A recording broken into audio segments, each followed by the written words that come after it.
What's up, guys? So last time I kind of did a walk through my new boat. It was really quick, and I still had some stuff I wanted to do to it. So we are going to do a complete 100% walkthrough of the new and improved Mud Buggy 2 Part 2.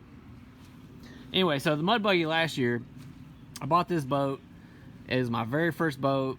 It was a 12-foot John boat, and I tell you what, man, we loved it. It was a great boat. It lasted, it lasted me the year and did everything I kind of wanted it to do. But anybody who owns a boat knows that once you get one, you gotta go bigger. It's never enough. So I'm hoping that this one will last us a good couple years. So this one right here is a 16-foot Silver Wind 1 SeaArk. It's 16 foot by 66 inches on the beam, which is a whole lot more boat compared to what I had last year. This is more like a bass boat kind of. It is a flat bottom. It's got a V front on it, and I think that's just to break the waves kind of when you're going through them. But it is a flat bottom, which I like a flat bottom. Everybody says don't go in big water with a flat bottom, blah blah. Man, we were out the other weekend in 25 mile per hour, 35 mile per hour gusts, and this thing was just beating it. It was awesome. It was a little rough, but it ate the waves like it was nothing, and it was extremely stable, which is important to me for a fishing boat, especially since I fish the Green River and the Nolan River. I go up shallow a lot, stuff like that. So anyway, 16 foot by 66 inch. It's a John boat, but it's kind of like a bass boat conversion. So we'll go through it real quick. So I put these on. I'm not super happy with it. It looks kind of ghetto. I don't like this. These are just some nav lights. They look really cool at night, and they're low profile. They don't get in my way. But I've got some river nav lights. And we got a big casting deck up here. I got some stowage in the front. I keep my anchor. Got a couple life jackets in here. It's got a nice casting seat. Got something for when I want to move the depth finder up. If I want to move the sonar up, it's just a little. Looks like it was probably handmade from the last owner, but it fits that Eagle sonar pretty good. So nice, big. It's nice and spacious. Can't really tell, I guess, in the video, but this is a really spacious deck to hang out on. But another cool thing I like about this boat is I finally got a live well, and this is actually a good live well. It don't look like much, but it works great, and this is going to come in super handy in the summertime. I could even throw ice in here and throw some beers in here if I want, if I don't want to use it for a live well, you know what I mean? But it's really nice. It drains itself. It's got plugs. It's got an aerator in it. It'll fill itself with the river water or lake water, and then I can drain it when I'm ready to get back on the trailer. So it's pretty cool, man. I really like having a live well. It's awesome. So moving on back. I got my fire extinguisher, obviously. Me and my daughter painted the SeaArk on here. Got me a little bracket right here for my depth finder, my Eagle depth finder.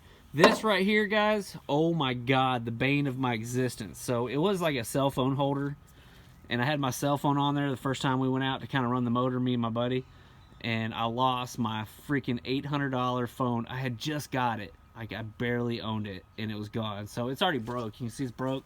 So this, guys, is getting removed, and I will never put something like that on there again. I'll figure something out so I can keep my phone kind of with me, you know what I mean? But it is definitely not going to go on something like that where it can fly off.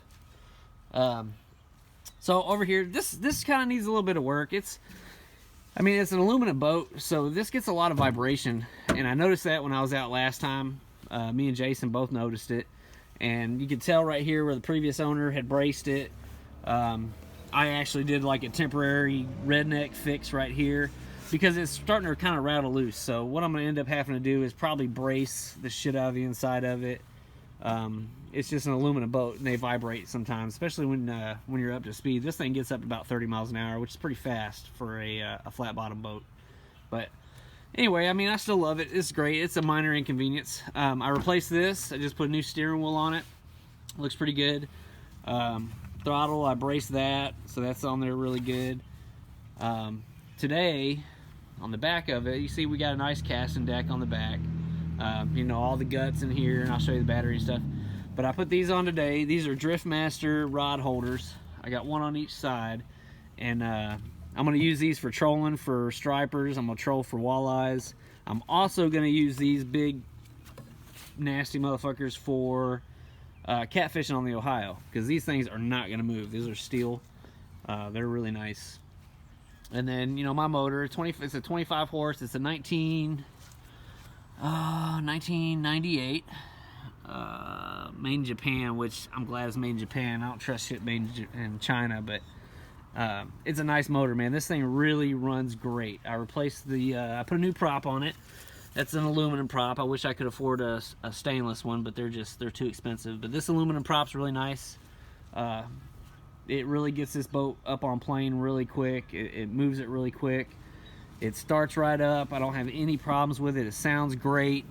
I love it, actually. I think this motor, and I had a Nissan, my last boat had a little Nissan, and I loved it too, man. It was a great motor. Never gave me any problems, so this Nissan I expect will probably never give me any problems as long as I take care of it.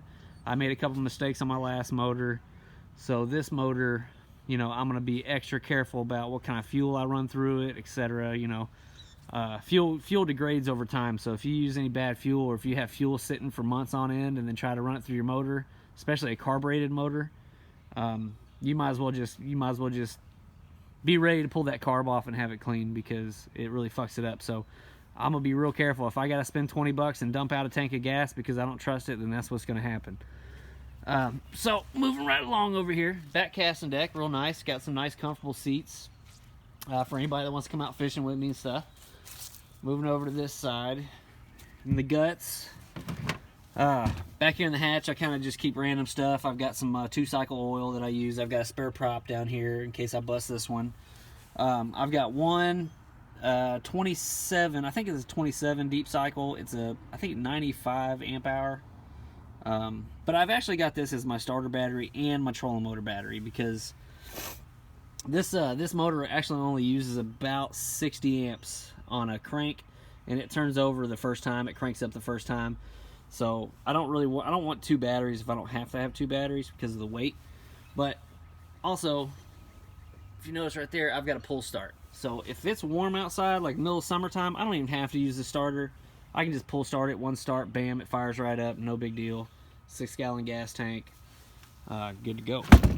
Rod holder, nice little stowage compartment here. I really like having the extra stowage, man. It's awesome. I can keep all my kind of knickknacks, you know, a charger for my phone, you know, some gloves and stuff if it's cool out, all my crappie baits. And then this kind of just folds right down. And then I've got, you know, my rod stowage. So I've got all my crappie gear together, ready to rock and roll. Got my beer holder over here. Can't have a boat without a beer holder, man, for real. And really that's it. I've got, let's go up here to the front real quick. I really like this trolling motor. There's one thing I don't like about it. It's really nice, actually. You can tell they took care of it. But it's a Minnkota Power Drive V2 12 volt. But the way you actually deploy it, you got to kind of hit this. This comes up. It's kind of a pain. You kind of got to manhandle it a little bit to get it to go down, and I don't like that. I like the string where you can just like pull it. If you ever see them big bass boats, they just kind of pull it overboard and it drops in. But other than the way you deploy it, I don't care for that. I do like the foot pedals. I like the foot, be able to control it with my feet. That's freaking awesome. So I can be out here casting and just control it just like you would a bass boat. But, you know, it deploys, it's really tough to deploy, so that's really the only problem. And that's it, guys, man. This is the new and improved Mud Buggy 2 16-foot by 66-inch beam fishing boat. And it's, by all rights, guys, this is a bass boat, and I love it. I absolutely love it. I think the kids are going to enjoy it. We're going to get a lot of fishing time out of this boat this year. I'm kind of notorious for wearing out boats. I'd take them out a lot. My last boat, man, I wore it out, but it held up great. That Nissan motor on my last boat was amazing. It was a 4-stroke. This is a 2-stroke. But I really have a lot of confidence in this motor.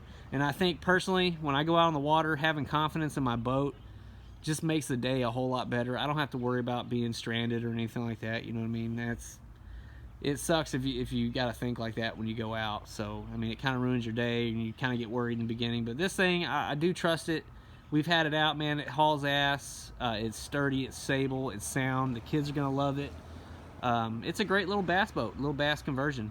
So that's it, man. Mud Buggy 2, 2018. Fishing season's here.